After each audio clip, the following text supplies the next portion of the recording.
Okay, you guys, so a quick word about AI use in this class.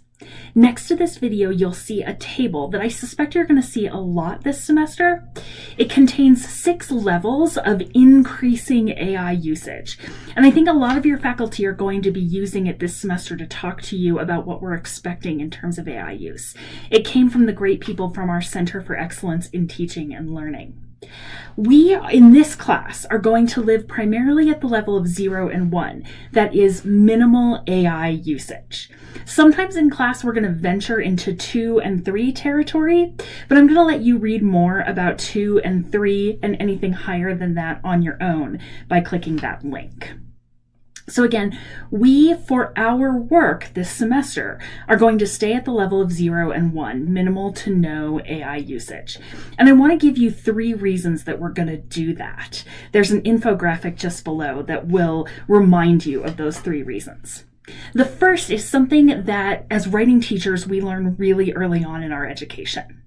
It's an insight that was developed in 1977, so 2 years before I was born, when this faculty member and researcher named Janet Emig used insights from biology and psychology to make the claim that we learn better when both our bodies and our minds are involved. And since writing is both an intellectual and a physical task, it helps us learn better.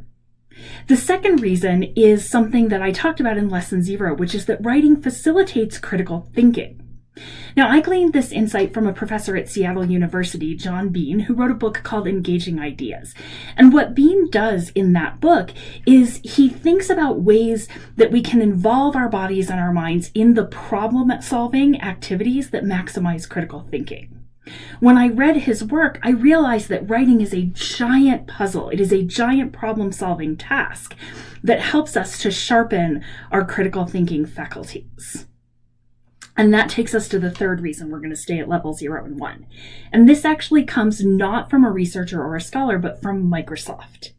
In April 2025, so that's 4 months ago, Microsoft did a study.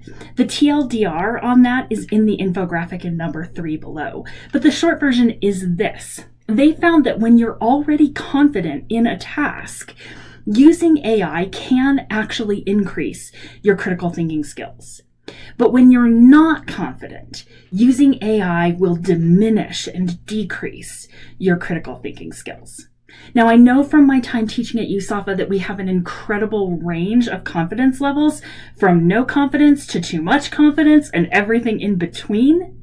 So what I want us to do in this class is the one thing that I know will increase all of our confidence no matter where we are today.